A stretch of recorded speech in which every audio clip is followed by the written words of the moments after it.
Welcome हाँ। निखिल, ये हमारा हम्म। फर्स्ट पॉडकास्ट है and what hmm. Better way to start than to use long term friends, क्योंकि बेचारे कहाँ जा सकते हैं बच के। तो निखिल, मना भी नहीं कर सकते ना उन्हें। हाँ हाँ, मना चलो भी नहीं ठीक कर है। सकते, आना ही पड़ेगा। तो निखिल पोस्ट डॉक रिसर्चर है at university of Cambridge, but मेरे लिए he is Daddu hmm. And we have been playing Age of Empires since 2009 2010। So Daddu, welcome again. आज भाई तेरी थैंक्स। प्रोफेशनल लाइफ डिस्कस करेंगे। For me it is very inspiring, क्योंकि PhD करना and academic life pursue करना it's not easy. मतलब मैंने भी सोचा था अंडरग्रेड में कि ये करना है, लेकिन नहीं हो पाया। And most of us, like most people हमारे अराउंड भी in IIT, we ended up choosing corporate jobs. तो मुझे research and academic life and how this became your passion and career path को डिस्कस करना है। बिफोर दैट शुरू से start करते हैं। तूने स्कूलिंग कहाँ से की एंड कैसे इवन डिसाइड किया कि आईआईटी जाना है? ओके। तो स्कूलिंग में this is another thing common हम दोनों में। मैं भी डीपीएस से पढ़ा हूँ, बट मैं डीपीएस भिलाई से पढ़ा हूँ। और भिलाई जो है, it's known for steel plant. Right. वहाँ पे स्टील मैन्युफैक्चर, जैसे मोस्ट ऑफ द रेल्स जो इंडिया में यूज होती हैं, those rails are produced in Bhilai steel plant. तो दैट इज इट्स मतलब यूएसपी। और जनरली तो जितने भी ऐसे जहाँ पे पब्लिक स्टील प्लांट्स हैं इंडिया में, भिलाई, बोकारो, राउरकेला, सेलम, और भी मैं एक आध भूल रहा हूँ, all of these places are ideal for for from an education perspective. क्योंकि वहां पे क्या है, मोस्टली इंजीनियर्स आते हैं from all over the country. तो वैसे ही एक सबके सब ऐसे इंजीनियर्स और ऐसे पढ़ाई लिखाई उस टाइप की क्राउड रहती है। So if you are born in a right. Family of, like अगर जैसे मेरे पापा बीएसपी में ही काम करते थे, BSP means Bhilai steel plant, तो वहीं पे काम करते थे। तो वो ही used to live in locality जहाँ पे आसपास उनके सारे फेलो इंजीनियर और ये सब हैं। तो उससे इंजीनियरिंग नहीं, बट एटलीस्ट पढ़ाई का तो एटमोसफियर हो ही जाता है, because everybody has reach there because उन्होंने पढ़ाई की और फिर उन्होंने ऐसे जॉब लिया। राइट। तो दैट इज हाउ ऐसा पढ़ाई का एटमोसफियर इनकलकेट हुआ। And second, I think for some reason, I don't know, but maybe because वहां पे सब इंजीनियर्स थे, जेई कोचिंग तो that was the only, that is the second in fact अभी मैं बोलूंगा भिलाई का एक्सपोर्ट, कि वहां पे इतना ज्यादा जेई कोचिंग का ये है।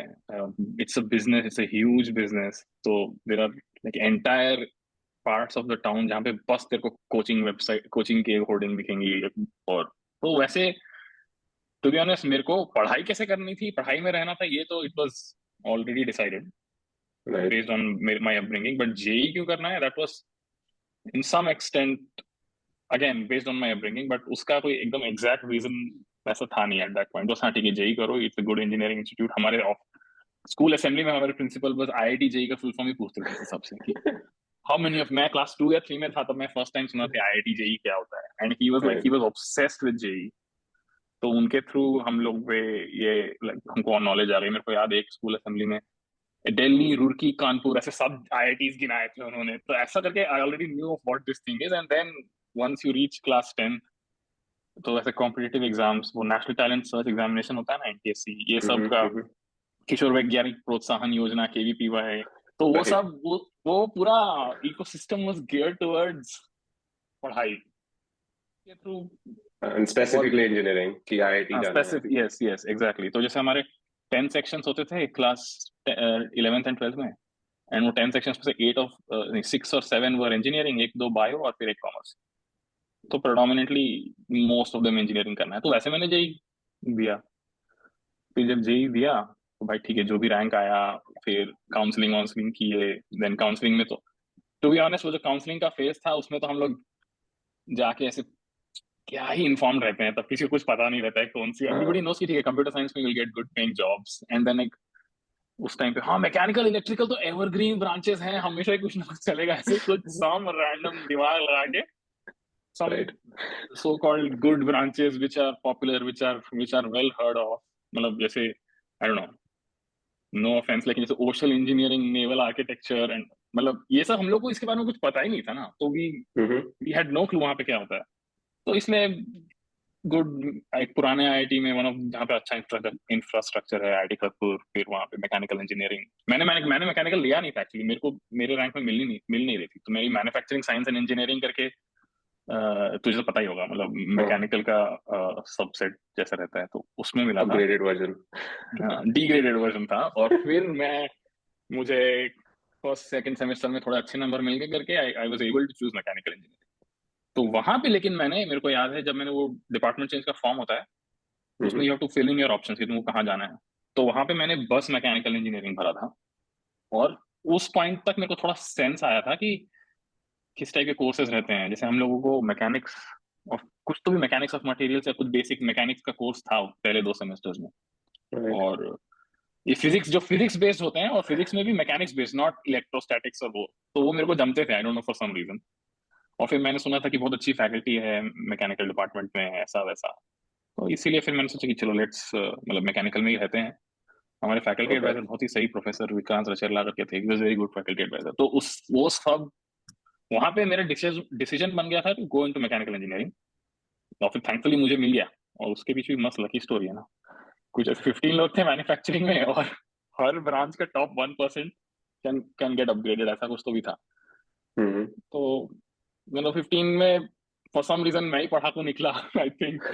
तो मैं उसमें टॉप 1% आ गया था, और फिर उससे मुझे मैकेनिकल इंजीनियरिंग मिली। एंड देन फिर तो बस क्या, सेकंड थर्ड ईयर तो ऐसे ही निकल गया भाई, ठीक है कुछ तो भी। तो बेसिकली जब तू हम्म डिपार्टमेंट चेंज का सोच रहा था, तो hmm. Mechanical was the only option you preferred, या इट वाज आल्सो की available option mechanically and it also is अच्छा। something to your passion? हाँ Yeah, you were also just thinking about computer science या electrical जो कि हाँ। consider होता तो है ना उससे भी ऊपर? आई कैन से कि मैं इलेक्ट्रिकल के बारे में नहीं सोच रहा था, ये मैं बोल सकता हूँ कि ओके। मेरे को, हाँ। मुझे वो जमता ही नहीं था, वो 3 फेज और सब इंडक्शन जो भी कुछ था वो अच्छा बी ग्रेड लगा था मुझे, अच्छा ग्रेड भी नहीं आया राइट। था उसमें बेसिक इलेक्ट्रिकल इंजीनियरिंग में। तो आई वाज श्योर कि इलेक्ट्रिकल नहीं चूज करना है। कंप्यूटर साइंस मैंने क्यों नहीं चूज किया मुझे याद नहीं, पता नहीं, just I think. That's good. I think तुझे फर्स्ट ईयर के बाद समझ आ गया था, मुझे 4 साल लगे थे कि ये नहीं करना। तो आई वाज लाइक हाँ ठीक है।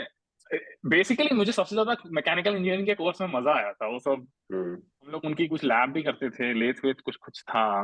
और वो वो जो कोर्स था ना मैकेनिकल का, जो भी फर्स्ट 2 ईयर्स में मैकेनिकल इंजीनियरिंग का कोर्स रहता है, उसमें प्रोफेसर MC रे करके थे, उन्होंने अच्छे से पढ़ाया था। हाँ। तो आई रियली मतलब वो पढ़ रहा था जब मैं, मुझे ऐसे इंटरेस्ट आ रहा था उसमें, जैसे JEE टाइम पे अपन रोटेशनल मोशन या हाँ। फिजिक्स की पढ़ाई करते हैं ना, तो उस लेवल ऑफ कैप्टिवेटिंग इंटरेस्ट उसी में आ रहा था। एंड कंप्यूटर साइंस पता नहीं होगा, ऐसा मुझे लग रहा था कि भाई JEE के इंडिया के टॉप 100 लोग ही जाते हैं कंप्यूटर साइंस में, मैं क्या करूंगा वहां पे जाके, ऐसा कुछ हो सकता है।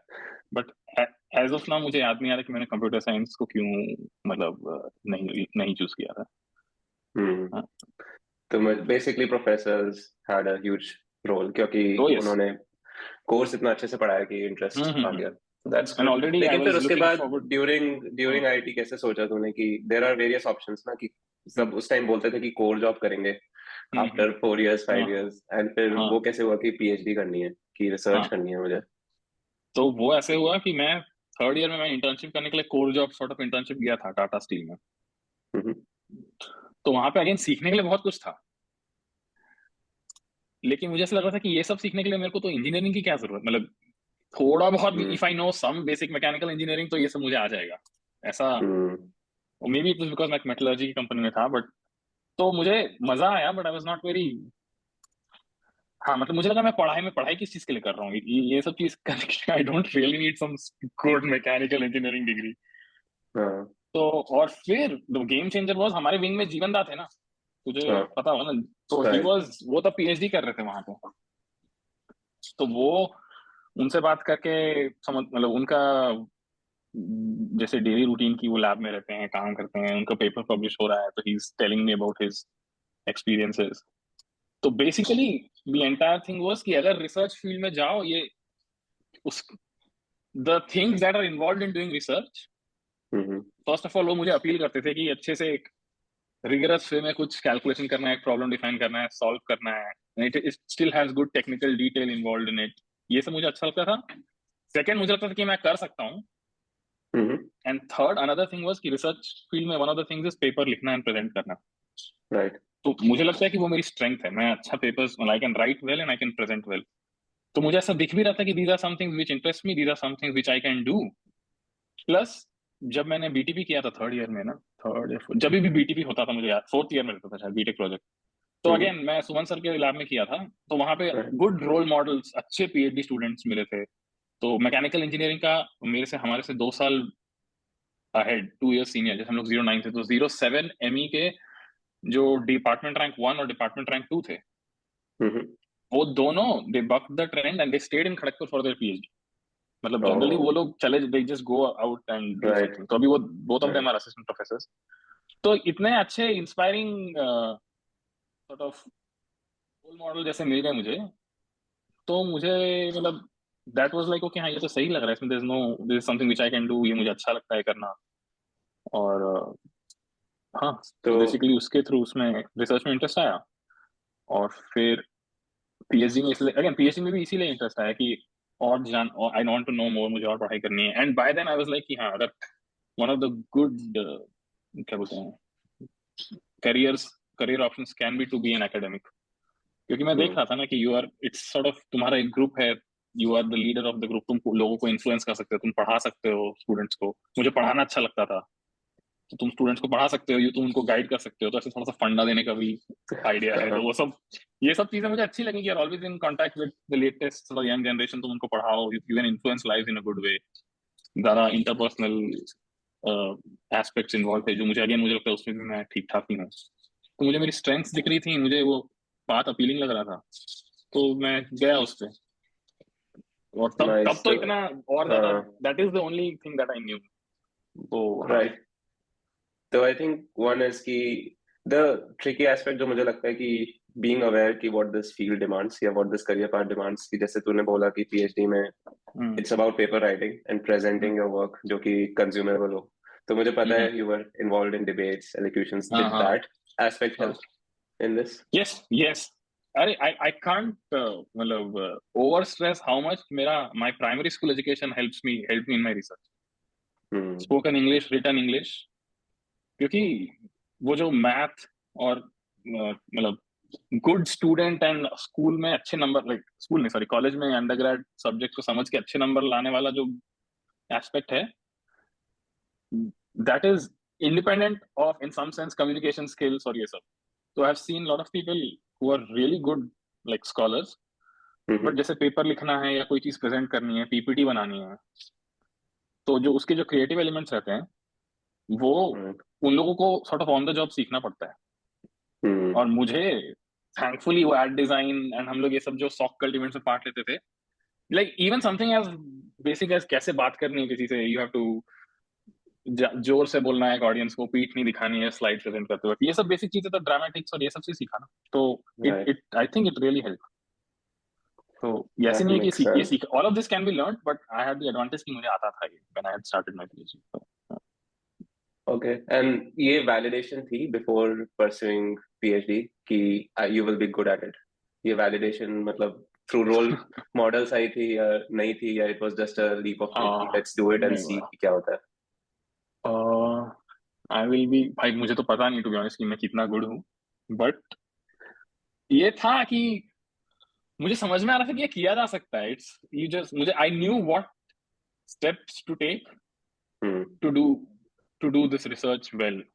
तो मतलब आई हैड एक पाथ था एंड द थिंग वाज कि फिर मुझे ही करना है। And then validation I when I was performing my, मतलब मेरे बीटीपी के टाइम जब मुझे क्या हुआ था, मुझे कुछ बेस्ट मास्टर्स प्रोजेक्ट का कुछ तो भी अवार्ड मिल गया था।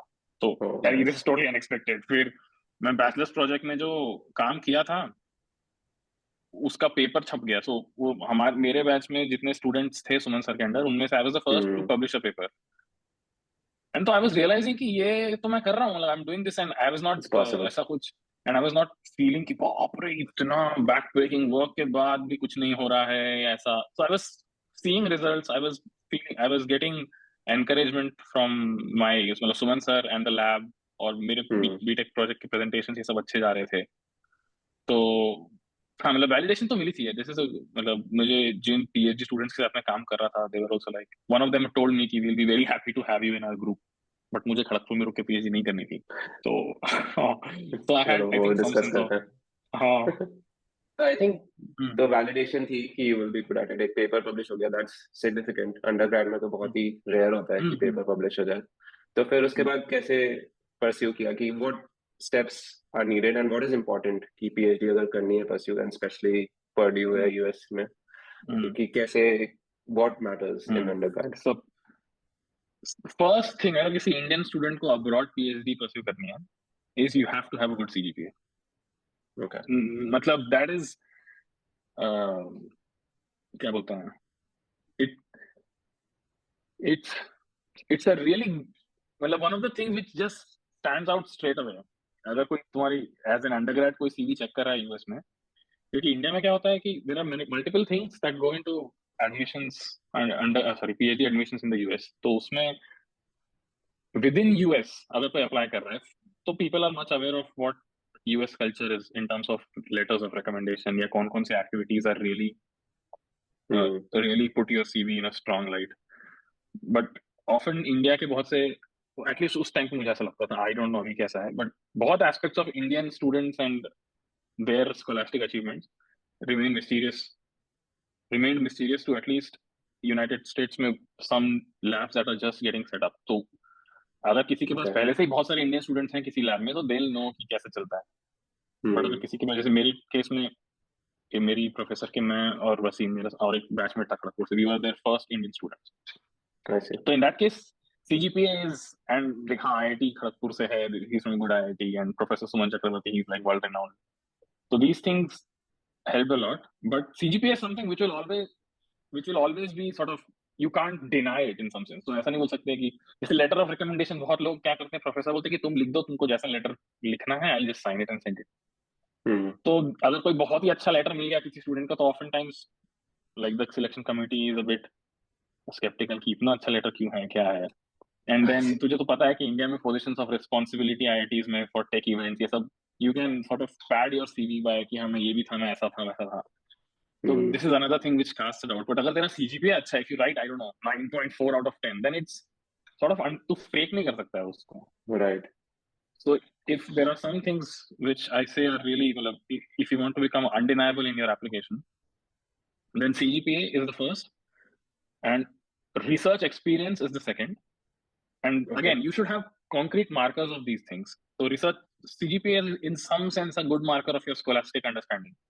Research achievement में अगर तूने कभी कॉन्फ्रेंस में publish, if you've presented a conference paper, or if you've published in conferences, if you've published a paper, that is again तेरा काम at such an early stage has been recognized by the research community.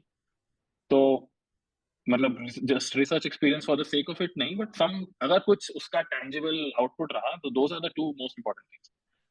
And then third thing of it is of course helps if you, जिसके अंदर you've done your bachelor's project, master's project, if they are well known in the field that you're applying for in the PhD, that helps.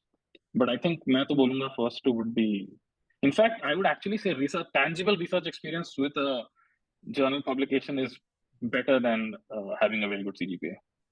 Okay. But it's not very easy to get a research paper out within those first 2 years. The many factors depend on it.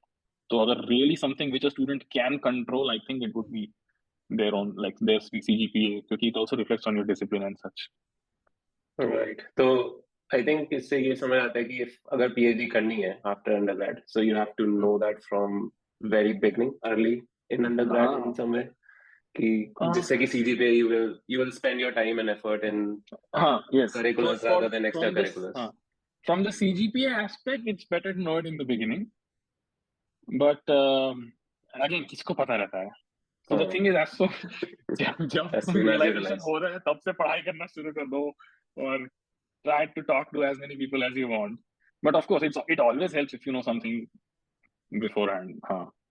तो okay. And application process में कुछ चाहिए होता है, कुछ एक और, या these are the two important bits. Application process में, हाँ, तो application process में one of the things that is required is SOP, statement of purpose होता है जो, and वो थोड़ा tricky रहता है about, क्योंकि statement of purpose is sort of something you're stating your intent to do a PhD, and you have to write things like why are you a good fit, what sort of research can you do. उसमें थोड़ा सा तेरा research acumen अगर reflect होगा तो better रहता है. And अच्छा statement of purpose लिखने के लिए मेरे हिसाब से you have to have some research experience and research insight. नहीं तो मतलब you can see through which SOP is genuine and which SOP is very artistic. And मतलब जब मैं लिखना शुरू किया था, तब मुझे ऐसे हम लोगों को गलत फहमी थी कि SOPs ऐसा अच्छा इंग्लिश होना चाहिए ये और वो, but it substance is what matters more than ये सब क्या बोलते हैं ग्लॉस या अच्छी इंग्लिश एंड स्टफ. Okay. वैसे So it content is some still CGPA and your research background, and research then background, SOP is research just experience. presentation, हाँ research हाँ, experience. रिसर्च एक्सपीरियंस, यस, वो बहुत it matters a lot. अगर जैसे US जैसी जगह में apply करना है तो, और फिर यूएस में भी अगर बहुत जैसे प्रीमियम इंस्टीट्यूट्स में अप्लाई करना है, जैसे I don't no MIT, Caltech, Princeton, ये सब जगह, तो CGPA, कैलटेक का मुझे आइडिया नहीं है, but there it's like CGPA and there your research experience and what sort of problems are you thinking about in your SOP, तो वो लोग वहीं से दे स्टार्ट Hmm. Sort of evaluating you. That is my experience.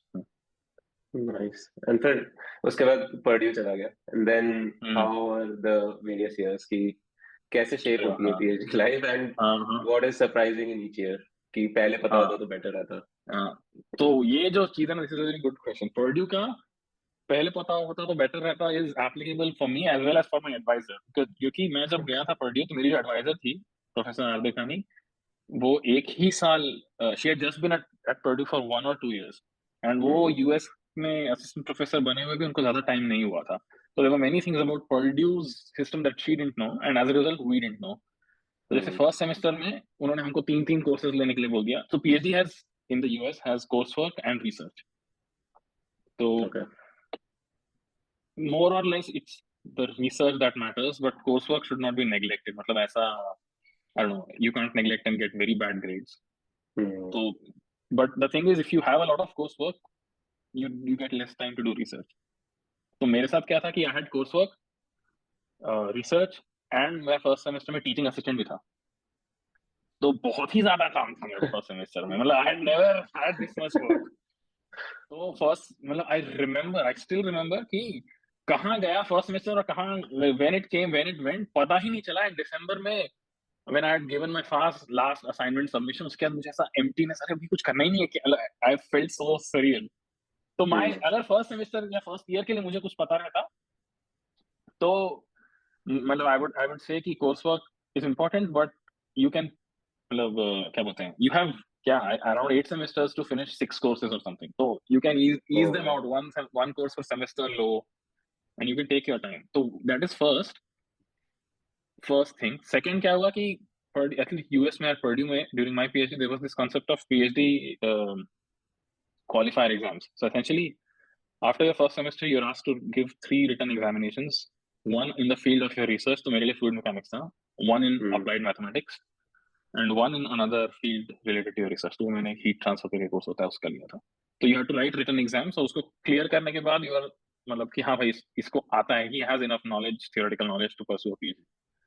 Okay. तो उसको बहुत लाइटली ले लिया था मैं.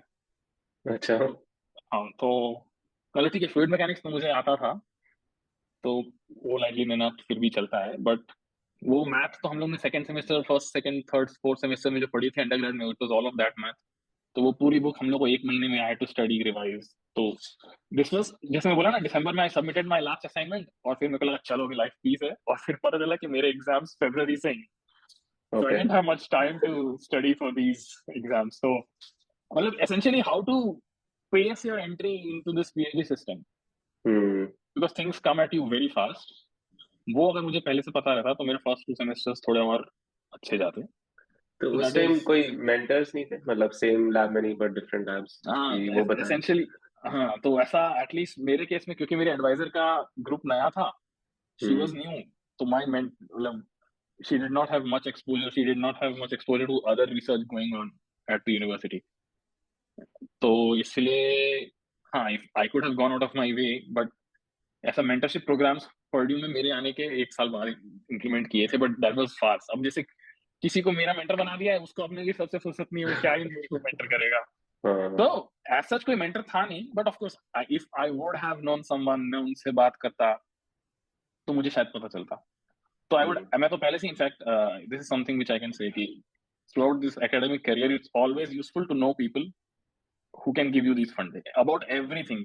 Initial days of Right. PhD, thesis writing, paper publication, postdoc finding, job finding, सब चीजों के लिए it really helps to know someone who will give you the right funding, and to keep asking and keep getting knowledge about what what the field looks like. So that is always helpful. मेरे समय ऐसा नहीं था, but fortunately हमारे batch के बाद जब लोग आए थे तब तक मेरी एडवाइजर भी एक्सपीरियंस हो गई थी और उन्होंने देखा था ना कि मेरे मशीन पे क्या बिक रही है, तो वो हम सबको हमारे पास भेज देती थी, we used to tell them. तो होपफुली अब वहाँ पे एक रोबस्ट सिस्टम है, but was it it's like that कि प्रोफेसर रियलाइज कि अच्छा, मतलब या वो भी एक कॉन्फ्लिक्ट था विद द नहीं, तो प्रोफेसर वो की प्रोफेसर आल्सो डिडंट, हम लोगों ने प्रोफेसर को बताया कि यू शुड आल्सो मतलब रियलाइज दिस, क्योंकि यूएस में professors have their own rat race. So even they are, even if you are an assistant professor, you're up for review in 4 or 5 years. So तो 4-5 साल you have, first of all you have to work so hard to become a professor, and then you have to work extremely hard to hold on to that post. क्योंकि 4 साल बाद if the university is not satisfied with your research performance, तो sort of fire कर सकते हैं तुम्हें. तो professor अपने ही उसमें लगी रहती थी. I don't blame her, but it has downstream effects. तो फिर हमने towards the end जब उनको tenure मिल गया, I think मेरा 3rd year था, 2nd year था, फिर वो हमसे फीडबैक ली कि तुम्हें कैसा लगा, हाउ वाज योर एक्सपीरियंस. तो तब हमने उनको अच्छे से बताया कि you are a very good, मतलब you are a good advisor, आप फ्रीडम देते हो, एंड यू आर मतलब यू कंसीडर कि हाँ इन लोगों का कुछ आउटसाइड पीएचडी भी लाइफ है, but there are some very practical things जिसके बारे में हमको पता ही नहीं था, व्हिच शुड नॉट हैपन. तो वो चीज हम लोगों ने बाद में उनको बताई, एंड अब तो वो एक्सपीरियंस है, तो I think it's fine. But as PhD students मतलब हाँ, that it is one of the things कि यू शुड, हाँ अपने ग्रुप में जो हो रहा है that is representative of what goes on, ऐसा नहीं सोचना है बेटर. हाँ, have more awareness कि क्या चल रहा है. ये actually generally true है. तो basically finding information is very important कि भाई बताओ क्या करना क्या है. हाँ, अपने और साइड पूछो, में उसका एक ही उसका इलाज है, जस्ट गो एंड आस्क, मतलब आस्क, टॉक, कुछ भी किसी से भी पूछो. तो जैसे बेशर्मी level during the start of my PhD, and अभी जैसे अभी मैं फिर भी I can just, I know what to ask and whom to ask, तो मुझे भी नहीं पता रहता है, but just go around asking people. तो हाँ, यस. Cool. And then फिर जब second या third year और once you qualify for exams, तो generally life कैसी रहती थी? And हाँ again कि what information was missing कि ये पता होता तो better रहता. Yeah, if you were to do it again कि ये change कर लेते तो better रहता. If I were to do it again, तब तो with what knowledge I have, knowledge in the sense not knowledge of my not technical knowledge, but system. Majorly the thing is life was always, वो तो अभी भी है तेरे को, हम और मेरी मेरा नेचर है हमेशा, अब मेरी जो मैं प्रॉब्लम सॉल्व कर रहा हूँ उसके बारे में दिमाग में चलता रहता है कि अभी अगर सॉल्व नहीं हो रही है तो यू आर ऑलवेज थिंकिंग कि क्यों नहीं सॉल्व हो रही है, क्या गलत कर रहा हूँ, ये करके देखते हैं, ये ट्राई करते हैं, ऐसा वैसा. दिस इज ऑलवेज देयर, तेरे बैक ऑफ द माइंड में you are always thinking about the problem that you are solving. और फिर life is very, it's actually very flexible, तो it is good and as well as bad. तुमको जब काम करना है करो, और this varies from different groups. कुछ ग्रुप्स में हमारे यहाँ होता था कि you have to come in at 9 and send an email to the advisor कि हाँ मैंने काम शुरू कर दिया है, मतलब बहुत ही माइक्रो मैनेज. तो मेरे केस में उतना नहीं रहता था, बट ऑफ कोर्स जैसे हर week we used to have meetings with the advisor. तो जैसे वेडनेसडे को मेरी मीटिंग होती थी सपोज, तो वेडनेसडे के पहले मेरा काम का फ्रीक्वेंसी एकदम बढ़ जाता था, संडे, मंडे, ट्यूसडे. और फिर वेडनेसडे की मीटिंग अगर अच्छी गई तो थर्सडे थोड़ा चिल, और अगर नहीं अच्छी गई तो फिर थर्सडे को भी बहुत काम. तो इट वाज लाइक दैट. तो most of all during the start of any project, as you progress more along the project, you become less and less clueless. तो स्टार्टिंग में कुछ पता ही नहीं रहता क्या करना है, कौन सी प्रॉब्लम सॉल्व करनी है. तो वहां पे एडवाइजर का रोल बहुत आता था कि शी यूज्ड टू टेल कि तू मुझे like you give me some list of questions that you want to answer, कि this is the question that I'm trying to answer, फिर ये आंसर करने के लिए मुझे क्या चाहिए, go and find out in the literature. तो एक प्रॉब्लम आइडेंटिफाई करके टैकल कैसे करना है बेसिकली वो सीखा. And schedule wise it was just, हाँ भाई, you have to know when to start, and there's no ऐसा stopping कि घर आ जाए काम खत्म. Work is always there. So there used to be some days where I used to work थोड़ा ज्यादा रात तक, some days में कुछ भी काम नहीं किया. But overall there was always some, जैसे end of the semester हमें कोई report submit करनी रहती थी, तो there was always some deliverable, and everything we used to do was targeted towards achieving that deliverable. तो और क्या होता है रिसर्च में, there are conferences, तो conferences में presentation, अब you have to go to present your work. तो उन conferences की abstract submission की deadlines रहती हैं. So all of our work was revolving around these different deadlines, and as long as you meet the deadline, you can do whatever you want. But again, you can't do whatever you want because you have to meet the deadline. So we were always just मतलब ऐसे काम boring काम रहते थे PhD के, very have to just go and read thousands of papers, पढ़ते रहो पढ़ते Yeah. रहो पढ़ते रहो। और फिर इंटरेस्टिंग काम होते थे when you are actually coding something, doing the calculations और वेरीफाइंग द कैलकुलेशंस और प्लॉटिंग फिगर्स, तो वो सब में बहुत उसमें इंटरेस्ट आता था। जैसे you have to plot some result, then you go to some good Nice. plotting software. So all types of work, but the constant was you're always thinking about your research and your result कि अरे यार ये क्यों नहीं काम कर रहा है, and there that was the thing which is depending on your personality or Right. that can have different effect. हाँ आई थिंक मेरे पास एक हमेशा पीएचडी एंड एकेडमिक लाइफ में एक बहुत ही फंडामेंटल सा क्वेश्चन आता है। जैसे फॉर मी अगर जॉब कर रहे हैं तो at least most of our time is spent in finding a solution, and मुझे पीएचडी एंड रिसर्च में लगता है you also have to find the problem. yes ये yes प्रॉब्लम कौन सी सॉल्व करनी है, because there are too many. तो वो कैसे नैरो डाउन होती है कि ये this is the problem I want to work on and spend my time on, और this will be the topic of my PhD.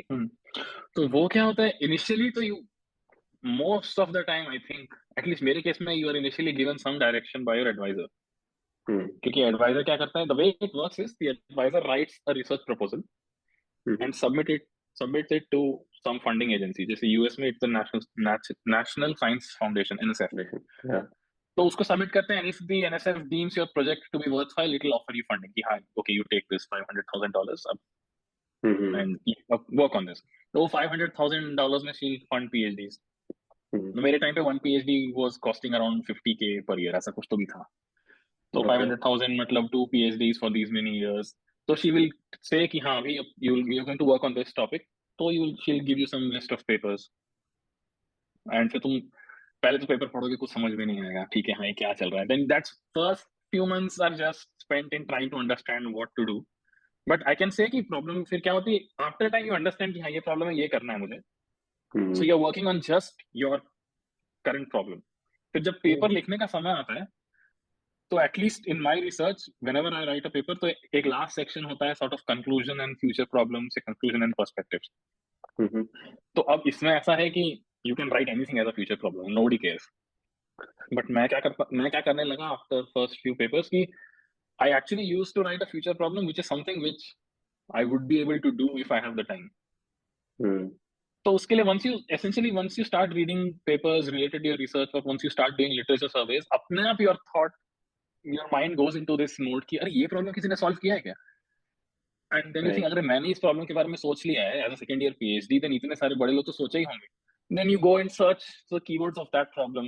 Google Scholar is an amazing thing ना, तो यू मतलब then तू उसमें ढूंढेगा फिर, अरे नहीं अरे हाँ ये पेपर तो उसने किया है, बट इस पेपर में उसने ये वाला इफेक्ट नहीं छोड़ा है। तो ऐसे करके you find out a problem which is important enough but which has not been solved, and it is curiosity driven, and फिर once you find that problem, then you use your research experience to understand why is that problem important, क्यों किसी ने solve नहीं किया, is it something क्या बहुत ही boring है या बहुत ही difficult है या it's genuinely not solved।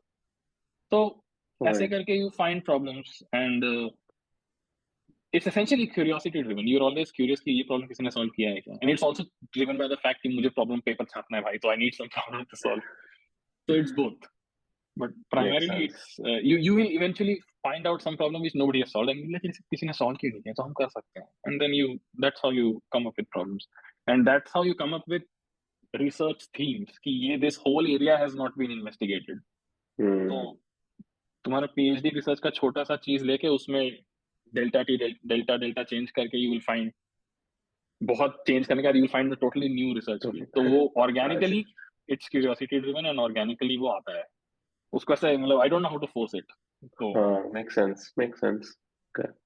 And जो अभी तूने मेंशन किया, जैसे जो फंडिंग है वो गवर्नमेंट फंडेड है, एंड देन जैसे 50K पर पीएचडी एलोकेट हो रहे हैं, तो इज दैट रफली इनफ कि you have a good life for the 5-6 years of PhD? तो हाँ, और वो एक स्टैंडर्डाइज्ड होता है कि दिस इज द पीएचडी, या it depends on the lab या the field of research as well? हाँ, तो इट डिपेंड्स यूएस में at least.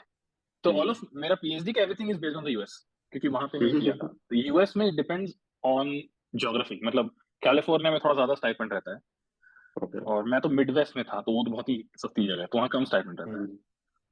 But that stipend was generally the quality of life of PhD student, the way I figured out, is better in low income areas than in places like New York and California। Right. तो मेरे को जब मैं Purdue में था, तो waste लाफेट Indiana, तो वहां पे plus it also depends on what is your how do you want, what is your lifestyle like, but generally it's enough, you're comfortable, you don't have to, your tuition fees or ये सब तो it's already paid for, no, so you're just getting stipend, so you are just getting the cost of living, and that cost Right. of living is enough that you can stay comfortably. Even if you want to stay alone, so you will save less, but you can stay in a studio apartment alone, but it's always better to have roommates, मुझे लगता है PhD as a student type के time पे तो, and तुम्हें घर से पैसे मांगने की जरूरत नहीं पड़ेगी. In fact, you can some cases contribute to your house's finances, so and you are essentially independent, so financial independence starting से आ जाती है. And then it depends on what type of lifestyle you want to lead. तो फिर कितना मतलब how much फिर कम भी पड़ सकता है, कितना like कैसे करना है, क्या करना है. So I had friend मतलब yearly vacation to some good country in some good destination, वो सब ऐसे मेक्सिको जाते थे लोग हमारे यहाँ से. So you can sustain that, but हाँ, of course you're still single, तेरी family नहीं है, family अगर आएगी, then if you have couple of kids, then it's really difficult. तो मेरे लिए तो it was not a problem at all, like really not a problem. And I think वो perks भी होती हैं, conferences के लिए जा रहे हो, so you get to travel. अरे that is the best part of the job भाई, that is the best part of the job. वो जो conference travel है ना, उस travel में कहाँ कहाँ घूमने मिलता है, that is really amazing. Like all expenses paid, trip to Athens, so जाओ घूमो, and then you can take a weekend off. तो वो सही में वो बहुत बड़ी फर्क है वो conference attendance तो. And it's also good because पता नहीं conferences में you find other scientists जिनके तुमने बस पेपर में ही नाम सुना है, तो you get to interact with them, तो वो उसका एक अलग फील रहता है. बट वो ऐसे नॉर्मल जनता को उतना तुरंत समझ में नहीं आएगा, नॉर्मली वैसे जो लोग ऐसे एकेडमिक्स में नहीं है. बट हाँ, there are other perks as well, yes वो तो है. और यूएस में तो म्यूजियम में कुछ यूएस स्टूडेंट हो तो कुछ फ्री एंट्री मिलती थी, ऐसा सब कुछ कुछ होता था, फ्लाइट टिकट सस्ते मिलेंगे, मतलब there are some other like studentship, PhD studentship benefits. Right. But हाँ, And फिर fast forward वो PhD I think presentation होती है, and then जस्ट दो, हाँ एग्जैक्टली, तो दो चीजें होती हैं, तो जल्दी से बता देता हूँ. तो after like around 50% of your PhD is done, there is some preliminary exam, prelims होता है जिसमें योर एक और होता है एग्जाम्स. ओके. हाँ हाँ, एक दो, that is a research evaluation, that's not a written exam. तो प्रीलिम्स में क्या होता है, you have a doctoral scrutiny committee, DSC बोलते हैं इंडिया में, वहां पे थीसिस कमिटी बोलते थे, which will see whether you're on the right track. So you present your work to them कि ये this is what I wanted to do, this is what all I have achieved, and this is what I want to do, and then they will judge कि whether you are on the right track or not.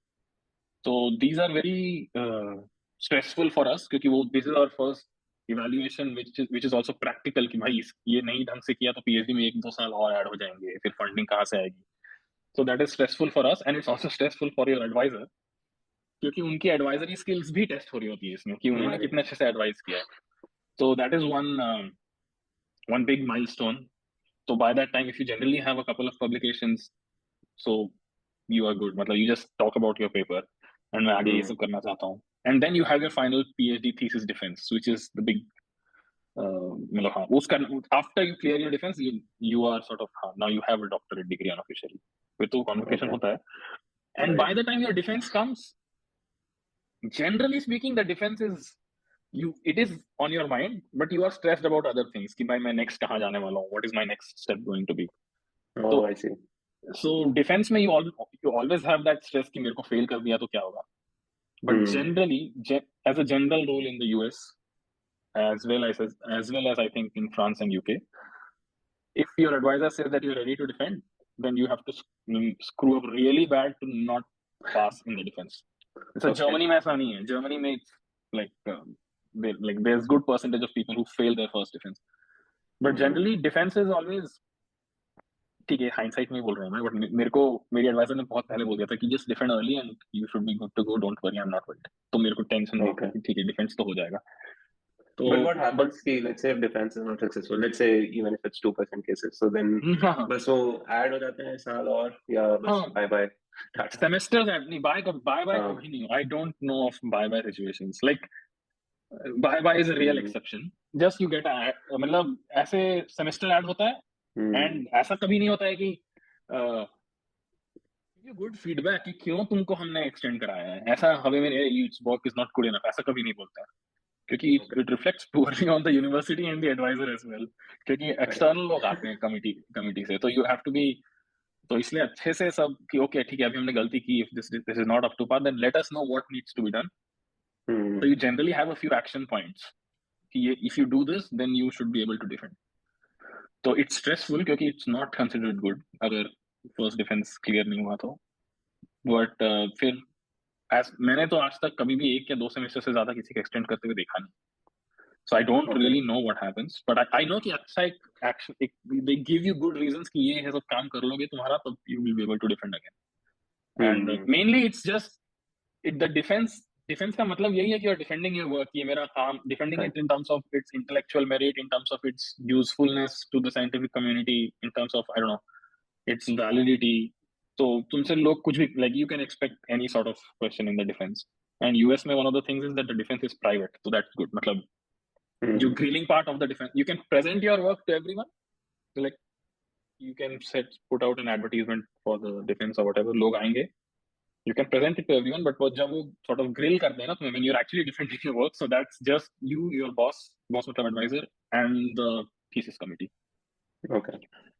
So that is हाँ वो फिर defense हो जाता है, फिर उसके बाद वो लोग ऐसे congratulate करके congratulations डॉक्टर देसाई करके, मतलब that's how they ऐसा, मतलब ये PhD वालों को बहुत they have this thing कि अब इसको डॉक्टर बुला सकते हैं, उसका बहुत वो रहता है, but हाँ after a while you are like ठीक है chill, कब मेरे को भी बहुत एक्साइटमेंट था बट अभी क्या, फिर वो हो गया, एंड देन फिर डिफेंस में वो लोग पूछते हैं कि what is your next step in your academic journey, तो वो कैसे डिसाइड किया तूने, what is your next step, जैसे तूने पोस्ट डॉक किया एंड वो भी फर्स्ट इन फ्रांस, तो वो कैसे डिसाइड किया? वो तो ऐसे डिसाइड किया कि if you want to become, मेरे को प्रोफेसर बनना है, तो अगर तुमको प्रोफेसर बनना है तो you need some post PhD experience, India में 3 इयर्स ऑफ पोस्ट डॉक चाहिए। Oh it's a requirement. हाँ, एंड यहाँ पे क्या मतलब it's a requirement in the institutes that I want to join, कुछ इंस्टीट्यूट्स में बस पीएचडी से भी हो जाता है, और इन जनरल यूरोप और यूएस में तो like average amount of post docs तो बढ़ते ही जा रहे हैं, number of years like 3 to 5 years जैसा, इट्स सॉर्ट ऑफ जिस anybody who is getting new jobs is generally much more, उनका पोस्ट डॉक इयर्स बहुत ज्यादा ही रहते हैं, तो मुझे मानता मुझे पोस्ट डॉक करना है, एंड देन मैं फ्रांस इसलिए डिसाइड किया क्योंकि आई वाज लाइक ठीक है मुझे अच्छा काम करना है, मतलब I just I want to work with a good advisor in some interesting project, तो that is why I ended up in France, क्योंकि एक अच्छा प्रोजेक्ट था, एक अच्छा रिसर्च ग्रुप था, एक अच्छा एडवाइजर था, तो and he wanted me there, तो मैंने उनसे, मेरे को और एक ऑफर था यूएस में, तो मैंने उनको बोला कि सर मैं और एक इस university, this I want to visit this university, क्योंकि उन्होंने मुझे वहाँ बुलाया सेमिनार के लिए ऐसा वैसा, तो उनका इतना बड़ा 150 वर्ड का ईमेल आया कि ऐसा ये लैब में हम ये करेंगे ऐसा करेंगे, he was like he demonstrated that he wanted me there, and फिर मैंने आसपास पता किया, ही वाज वेरी वेल, मतलब he is a popular and a very क्या बोलते हैं well respected professor in the field that I work in, तो इसलिए जस्ट मतलब मैं ज्यादा और सोचा नहीं कि फ्रांस जाना रहेगा, ऐसा सब प्रॉब्लम होगा, मैं बोला ठीक है चलो रिसर्च तो करना है जिसको, मैंने वो सर से बस पूछा कि सर मेरे को फ्रेंच नहीं आती है, कोई प्रॉब्लम होगी, मुझे साइंटिफिकली कुछ प्रॉब्लम नहीं होगी, तो बोला ओके लेट्स गो, तो ऐसा हुआ। इन जनरल कैसे कंपेयर करेगा like research landscape in Europe in your field in fluid dynamics versus in US, because fundamentally assume करते जाता हूँ at least मैं कि US is far better off in research, at least in computer science, that's what I feel. लेकिन तेरी field में Europe is competitive, it's a bit higher, yeah, it really depends on the professor.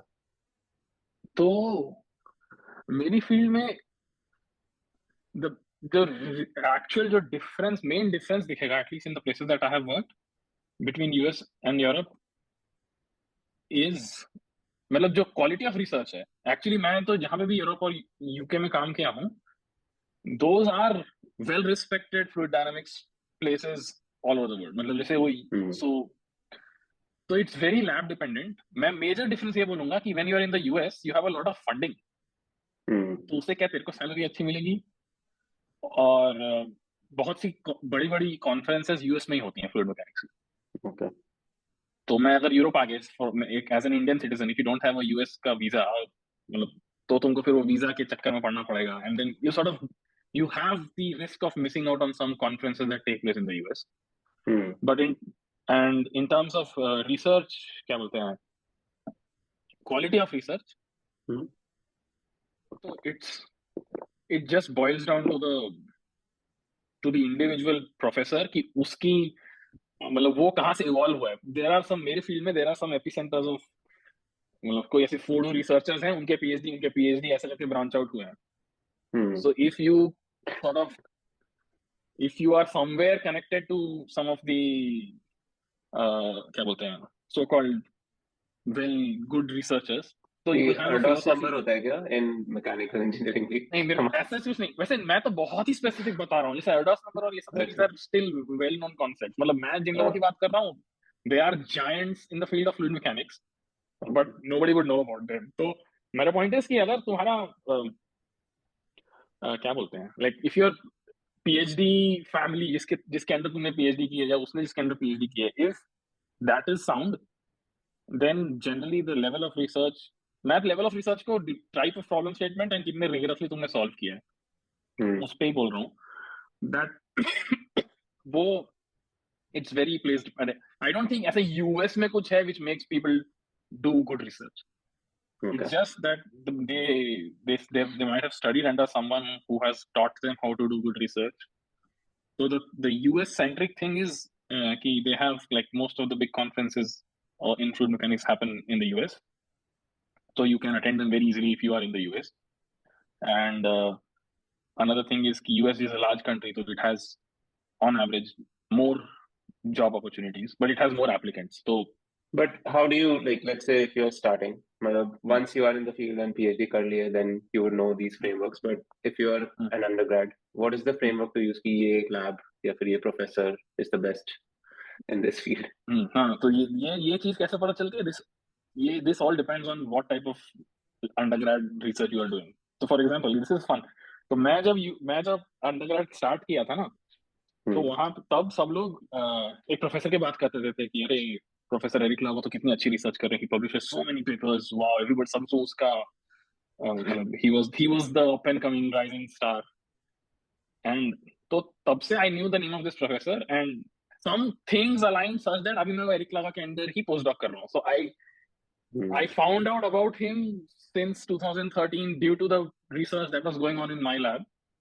So it's just like the PhD students in your lab will be up to date with the recent literature. तो उनको पता रहेगा कि who is the one who's doing the most impactful research or who's publishing papers at a good pace. So उनके through you will find out. So that is why it's important to have good mentors early on in your career in order to be informed about what's going on.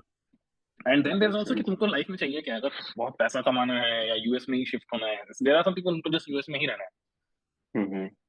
So then if you know कि हम बस मेरे को US जाना है क्योंकि पैसा अच्छा है या मेरा कोई भाई रहता है वहां पे या something like that, so then the decision has been made for you. Right. Otherwise you have to like ask around and see what your options are.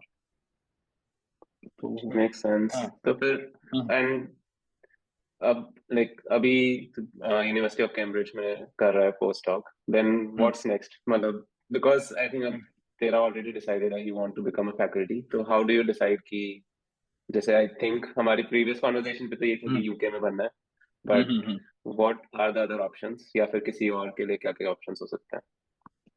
Options तो so essentially one good thing about academia is you always have all options open. As long as the teaching, the method of instruction is English, you have options to go any place. Like Europe में कहीं जा सकते हो, US में जा सकते हो, Canada जा सकते हो. You can go back to your home country. So for a general person, you have a lot of options. So let's say France has its own research institute where it hires research scientists. So the thing is, you just need to keep your eyes open, look out for opportunities, and apply. Like it's a very flexible process in that sense. That their application ka style is also going to be more or less the same across every place. Just some people will ask you for a 5-page application package, some will ask you for a 10-page. So the options are essentially, for example, at this point in my career, I know कि if I get some funding, मुझे अगर किसी ने दे दिया इतने पैसे के लिए, भाई अपना लैब खोल, तो मेरे को कल से मैं क्या प्रॉब्लम सॉल्व करना चाहूंगा कि स्टूडेंट को कौन सा प्रॉब्लम सॉल्व करवाना है, उसको क्या पढ़ाई करवानी है, so that he can solve that problem, वो सब मुझे मालूम है। Okay. और ये जो मेरा आइडिया है, now I have to sell it to selection committees of Right. Different universities, and so that's what I'm doing right now. I'm just looking for जहाँ पे wherever there are job opportunities, and I'm sending them my research statement करके होता है कि these are the central ideas of research Mm-hmm. that I want to work on, and I can work on them because of my past experience, and this is why I want, तो ऐसा लिखना रहता है।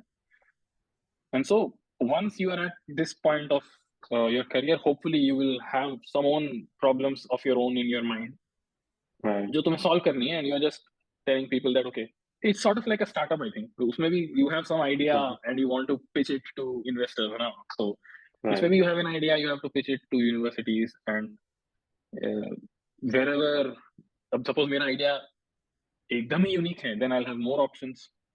Mm. अगर थोड़ा सा there are a couple of people who work on the same field, then I can't apply in the same institute जहाँ पे वो लोग काम कर रहे हैं, because they'll be like हमारे पास पहले से एक आदमी है इस चीज पे। Mm.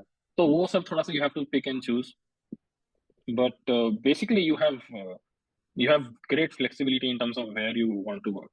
So most good research organizations in Europe, US, Canada are very international. There are people from all over the world, and you But get let's say good in these career options, तो एक हो गया research labs in universities, एक होगा research labs in companies as well. हाँ, एक industry के R&D जो, हाँ, so that's different, हाँ। So ये जो मैंने अभी तक बताया, that's about, तो but ये बता कि what are the pros and cons की, जैसे तेरे लिए I think it seems कि academia, you want to be in academia and in universities, लेकिन why do people go to industry R&D? So one of the reasons why people go is they don't get something in academia. Okay. They don't get something that they want in academia. So you can't keep doing postdocs. Well, you can, but it's not something which is very, ये थोड़ा सा ज्यादा, it's क्या बोलते हैं, ज्यादा temporary नहीं, unsteady जैसा लाइफस्टाइल हो जाता है कि हाँ अभी 2 साल, फिर हर 3 साल में try to find new post doc position, and you want to settle, you want to sort of move on with life, family बनाना है, जो भी व्हाटएवर। तो पीपल आर लाइक ठीक है, कोई बात नहीं, अभी मैं प्रोफेसर नहीं हो पाया, let's go to an industry. That is the reason why people go. Another reason is money. Okay. Industry pays slightly better. In some cases slightly better, in some cases a lot better. Like computer science, when nobody wants to become a professor, not nobody but very few people, at least India में तो you'll get a lot of money in industry. जितना money तेरे को as a professor कमाने के लिए you'll have to बहुत time लगेगा। So that is why, and so these are the two reasons why people go to industries, and another reason why people go is कई लोगों को बहुत ज्यादा ऐसा, मैं जो रिसर्च कर रहा हूँ उसका एकदम ही एप्लीकेशन दिखना चाहिए मुझे, ऐसा रहता है कि हाँ ये कार मैंने बनाई है या something of that sort. But this third situation है that when people want to go to मतलब industry due to some tangible output of their research, this is generally motivated क्योंकि उन्होंने पीएचडी में भी उस टाइप का रिसर्च किया था which was associated with some industry or some company in some sense। तो जैसे बोइंग ने अपना कोई प्रोजेक्ट किसी यूनिवर्सिटी को आउटसोर्स कर दिया तो उस प्रोफेसर ने, तो these are some of the, मतलब मेरे को लगता है कि इंडस्ट्री जाने के लिए पीपल आर, मतलब इधर दे एंड अप गोइंग कि अब ठीक है, अब लेट्स से मेरे को एकेडमिया में जो चाहिए वो नहीं मिल रहा है, और दे गो फॉर मनी, और they go because their research was very much applicable in industry. और but let's say if someone is going for money, तो would it be better कि वो पहले रिसर्च करे, पीएचडी करे एंड देन गो, या फिर यू वुड से कि डायरेक्टली चले जाते तो फिर बेटर ही रहता? हाँ, ये इस क्वेश्चन का मेरे पास अभी आंसर नहीं है। I think it depends on what sort of place you want to go. कुछ जगह में तो तुम डायरेक्टली जा ही नहीं सकते, they just hire PhDs. But हाँ, अगर कोई ऐसी जगह है जहाँ जाने के लिए पीएचडी की जरूरत नहीं है, देन क्यों पीएचडी करोगे तुम जाने के लिए? सो हाँ, इसका I don't exactly know this, but circumstantial कि कहाँ पे जा रहे हो। a lot of the times it just comes on like you get the right opportunity and you just go, ऐसा भी रहता है।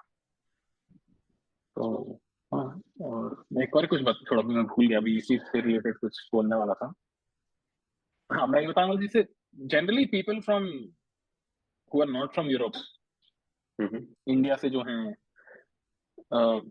मैंने ऐसे सुना है कि इंडिया में research labs, R&D in India is something which is up and coming and it's not as developed as some of the other places. तो इंडिया में मुझे उतना आइडिया नहीं है, बट आई कैन से कि यूएस में और यूरोप में इट्स जनरली मतलब there's well paid jobs in the industry as compared to academia, but the downside is flexibility is gone. मतलब if you are an academic, तो कोई professor है, you अरे यार मैं इस टाइप की रिसर्च से बोर हो गया, you can change your research theme instantly. But if you're in an industry, वो लोग पूरा नहीं, हम ये प्रोडक्ट बना रहे हैं, तुमको इसी पे काम करना है.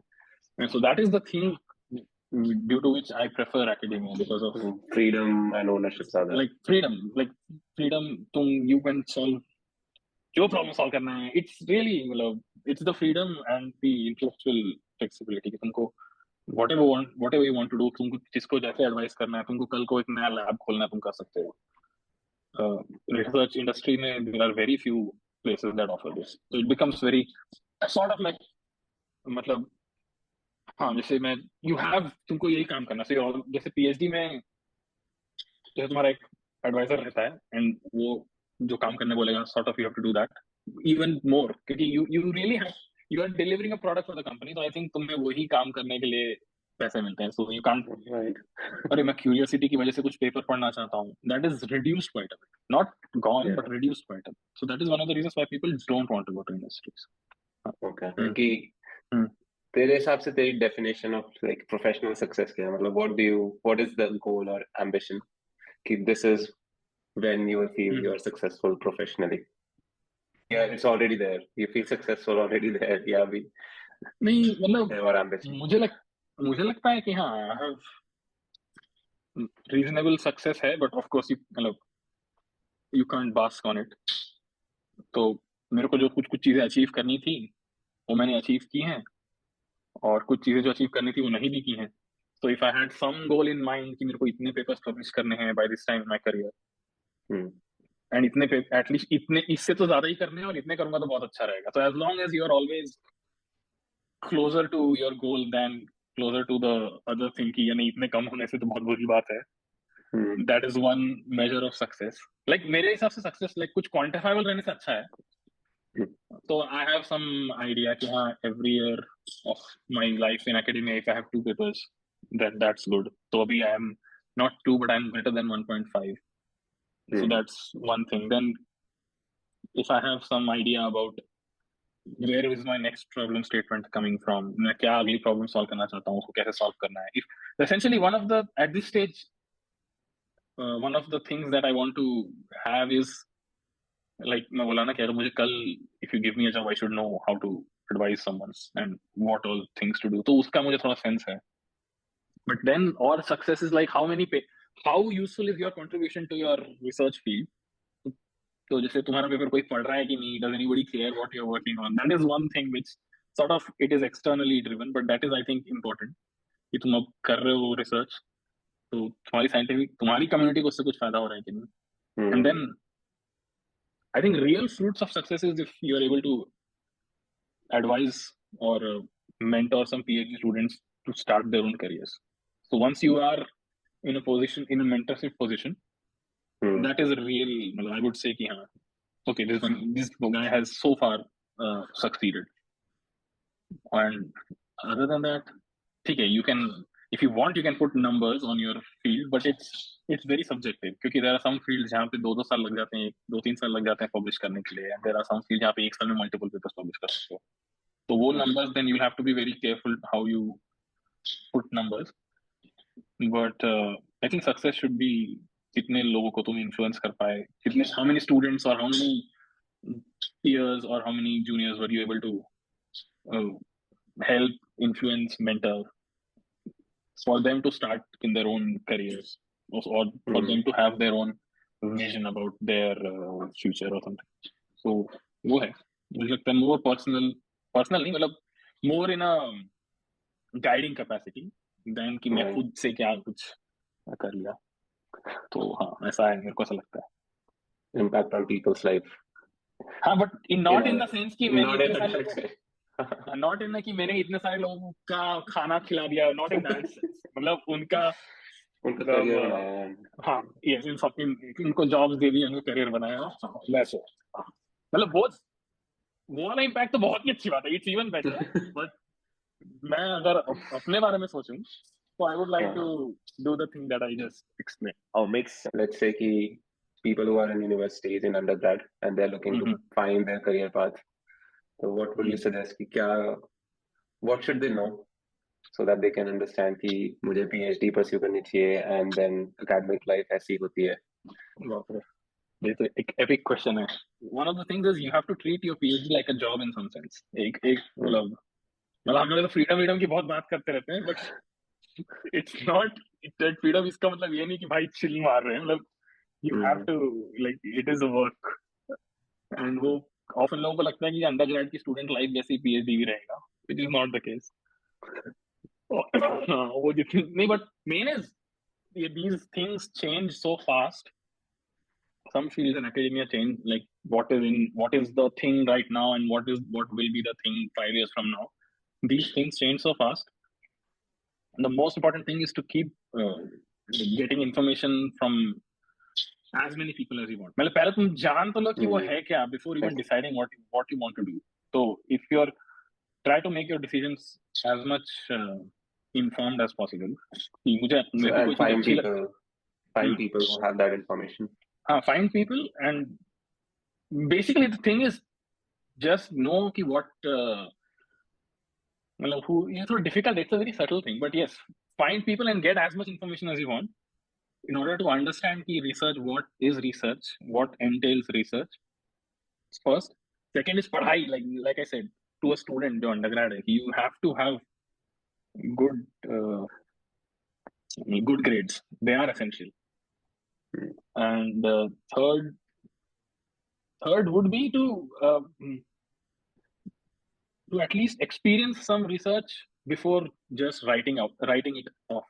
मतलब अरे बहुत ही बोरिंग है यार, ये मेरे से नहीं बनता है, ये जो स्टेटमेंट है ये बोलने के पहले थोड़ा सा put some 6 months or some time of earnest work into it। You should know what really research is before deciding कि it is for you or it is not for you। Because as an undergrad हम लोग fourth year में we don't have that much experience। and again वो सब experience तभी आएगा when you reach out to people, try to gain that experience। so I would say कि हाँ, but पढ़ाई करना बहुत important है। so you have to have like that builds your base। so you need to be that, at least in my field, like research, fluid mechanics और इस सब में। वही कहा था कि even for me, मतलब even दो friends हैं मेरे जो PhD कर रहे हैं, including कि मुझे नहीं पता थी बहुत सारे elements, especially first couple of years tough हो सकते हैं, या फिर ये तो पता है कि डिसिप्लिन चाहिए होता है, but lot of aspects for you। so hopefully maybe हाँ, तो वो एडवाइस एंड मेंटरशिप इतनी अवेलेबल नहीं होती when you are making decisions। जैसे हम कॉलेज में भी फर्स्ट ईयर होते हैं तो सेकंड ईयर से पूछते हैं जिनको खुद नहीं पता होता कुछ। वही एग्जैक्टली, तो वही दैट इज व्हाट वो मेंटर ढूंढना या एडवाइस इंफॉर्मेशन निकालना, it's always better to do that in person than Google में what should I do for a good PhD ऐसा मतलब always better to talk to someone। तो इसीलिए like get information। So thank you friends for watching this episode। I really hope that you liked it and found it useful। अगर आपके पास कोई भी questions है about this episode या फिर इस field के बारे में तो please comment कीजिए। And if you have friends and family who are looking to pursue their career in this field तो उनसे के साथ share भी कीजिए।